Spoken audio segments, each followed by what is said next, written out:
Olá mais uma vez e sejam bem-vindos a mais uma aula de Biologia. Neste exato momento estamos ou vamos falar dos tecidos vegetais. Vamos falar dos tecidos vegetais. Na aula passada nós falamos da fisiologia vegetal, mas de uma forma introdutória. Hoje vamos falar apenas dos tecidos vegetais. Mas antes, uma breve introdução. Dizer que os tecidos meristemáticos, ou simplesmente são também chamados de meristemas, são responsáveis pelo crescimento da planta em comprimento, não é? Esse podemos chamar de meristema primário ou apical, e também responsável pelo crescimento em espessura. Estamos a falar de um crescimento secundário ou lateral. Mas também vamos encontrar os tecidos adultos ou tecidos permanentes. Estes que são responsáveis pelo funcionamento ou fisiologia da planta, bem como constituintes ou constituem órgãos e estruturas tardias. Em outras palavras, os tecidos meristemáticos podem ser chamados de tecidos de formação. Esses são formados por células capazes de se dividir, uma vez que mer significa dividir, e se especializarem, originando todos os outros tecidos que formarão a planta. E os tecidos adultos, neste caso o permanente, especializam-se simplesmente em realizar diversas funções.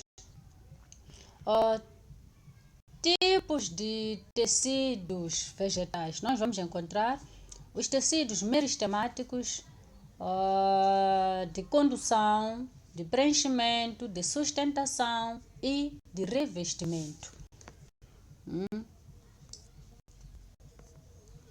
Para os tecidos meristemáticos ou embrionários, nós vamos encontrar tecidos meristemáticos primários e tecidos meristemáticos secundários. Para os tecidos meristemáticos primários, nós vamos encontrar a protoderme, meristema fundamental, procâmbio e calyptrogênio. Para os tecidos meristemáticos secundários, nós vamos encontrar câmbio e felogênio. Para os tecidos adultos ou permanentes, nós vamos encontrar tecidos de revestimento, que são os tecidos de proteção, tecidos de sustentação, tecidos de condução de seiva, arejamento, tecidos de preenchimento, assimilação e reserva de parênquimas. Agora, para o caso dos tecidos de revestimento, nós vamos já a epiderme e suber. Para o tecido de sustentação, vamos encontrar a polênquima e esclênquima. Para o tecido de condução da seiva, nós vamos encontrar o xilema e floema. Para o arejamento, vamos encontrar as chomas e lidencelas. E, por fim, tecido de preenchimento, vamos encontrar parênquima clorofiliano, parênquima amilífero ou de reserva, parênquima aerífero e parênquima aquilífero. Meristemas. Os meristemas primários, estamos a falar da gema apical, mas também estamos a falar das gemas laterais. Caule, estamos a falar do meristema caulinar, temos aqui a parte do caule e também a parte da raiz. Esses meristemas primários ou apicais nós encontramos, ou pode-se encontrar, no ápice, mas também podemos encontrar nas laterais do caule, mas também podemos encontrar nas laterais da raiz, sendo responsáveis, portanto, por alongamento da planta. São originadas de células embrionárias vegetais e vão apresentar células vivas e condensam a atividade meiótica.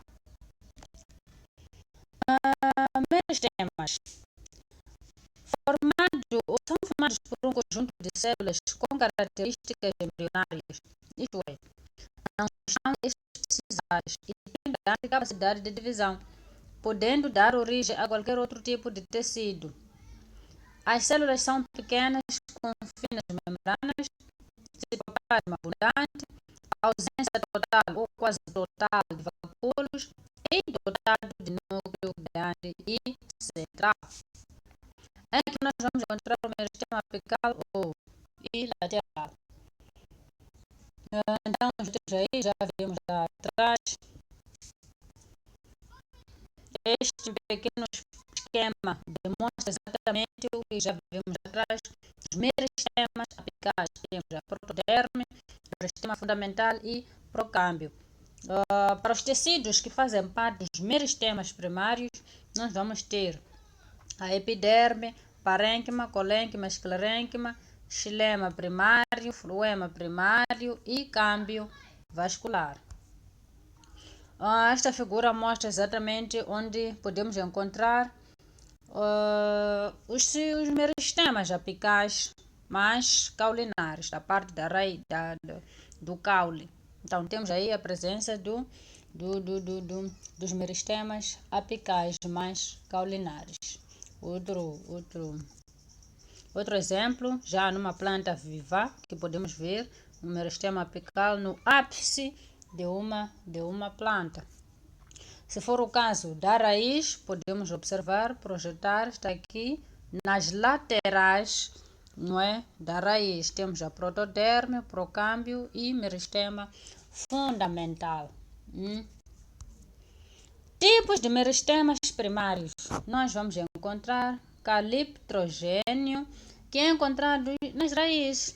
É responsável pela produção da coifa. Também podemos encontrar a protoderme, que vai originar o tecido protetor. Estamos a falar da epiderme, que vai revestir o vegetal. Mas também encontramos o procâmbio, vai se diferenciar em tecidos vasculares primários e vão se localizar no interior da raiz e do caule. Podemos encontrar ainda o meristema fundamental. É um meristema produtor dos demais tecidos da planta. Este meristema é responsável pela sustentação, fotossíntese, armazenamento de substâncias e preenchimento. Podemos avançar, vermos meristema secundários ou laterais.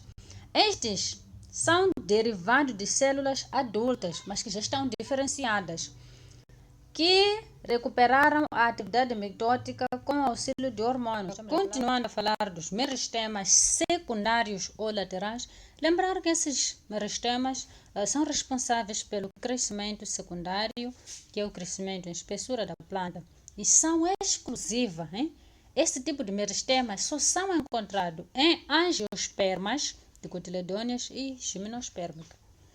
Agora, estão presentes no interior das raízes e caules, e alguns grupos que fazem parte destes tipos de meristemas, estamos a falar do câmbio vascular e felogênio. Tipos de meristemas secundários. Já tínhamos falado, estamos a falar do câmbio vascular, que é localizado mais internamente no caule e na raiz.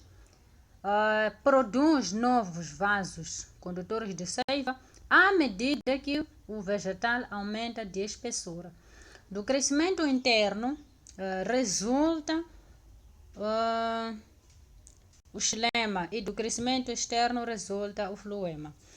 Para o caso do felogênio ou simplesmente câmbio da casca, que está localizado na parte mais externa do caule e da raiz, do crescimento interno resulta o feloderme e do crescimento externo resulta a formação do suber.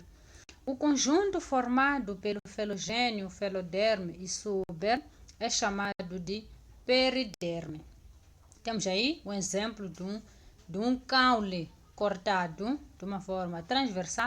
Podemos ter esta disposição dos meristemas secundários, onde podemos encontrar o suber, o felogênio, o feloderma, podemos encontrar o fluema, o câmbio e, por fim, o xilema. Tecidos adultos. Nos tecidos adultos podem ser classificados segundo a sua função. Podemos encontrar os tecidos de revestimento, tecidos de preenchimento. Para o caso dos tecidos de revestimento, nós vamos encontrar a epiderme, constituída por células vivas, transparentes e aclorofilada. Isso significa que não tem clorofila e estão presentes em caules com crescimento primário e o suber, que é a parte da periderme, mais externo, constituindo como a casca, ou simplesmente a cortiça. Tecidos de preenchimento, vamos encontrar o parênquima. Este pode subdividir-se em aquilífero, aerífero e amilífero. O parênquima aquilífero pode ser encontrado em plantas xerófilas e aerífero pode ser encontrado principalmente em plantas aquáticas. Agora, o parênquima amilífero é muito mais para armazenamentos de amido. Temos um exemplo de batata.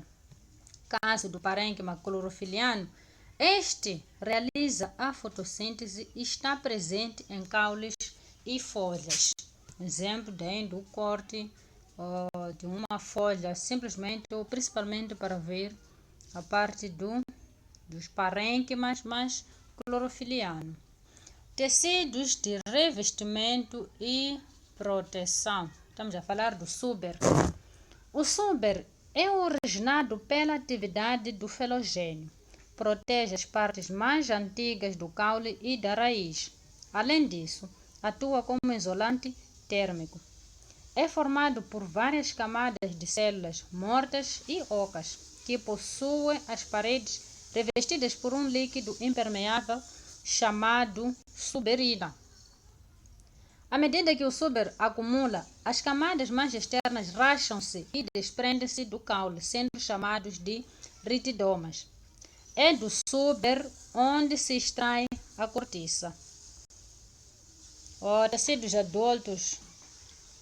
Mas antes, lembrar que a epiderme é originada da protoderme, reveste as folhas e as partes jovens do caule e da raiz.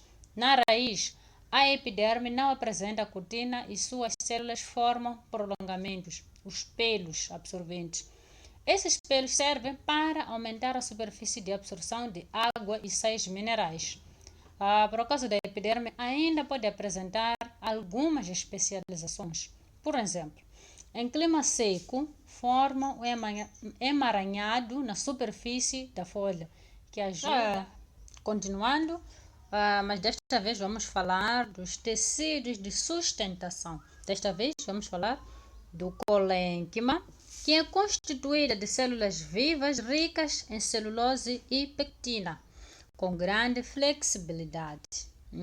Esclerênquima, que é constituída de células mortas, ricas em lignina e celulose, assim que é, apresentam-se em formas de feixes. Temos os feixes de colênquima ou em forma de esclerídeos. Estamos a ver, não é? Deste caso, os feixes de esclerídeos. Tecidos adultos mais de sustentação, aliás, de condução. Estamos a falar do xilema ou lenho, que é responsável pela condução da seiva bruta e inorgânica. Estamos a falar de água e sais minerais. A direção é partindo da raiz até as folhas e são constituídos por células mortas e formam os tranqueídeos e elementos do vaso. Floema ou líber são responsáveis por conduzir a seiva elaborada ou orgânica. Esta seiva claramente é rica em carboidratos e outros produtos dissolvidos em água. A direção partindo das folhas até a raiz. Temos aí um exemplo das tranqueídes, não é? Com presença do poro, das pontuações, podemos projetar, mas também há espaços que são ocupados pela seiva inorgânico no ramo em atividade. Tecidos de arejamento. Por exemplo, os estomatos. São aberturas encontradas geralmente na epiderme inferior das folhas, que permitem a troca de gases da planta com o meio ambiente. As células estomáticas possuem forma de rim,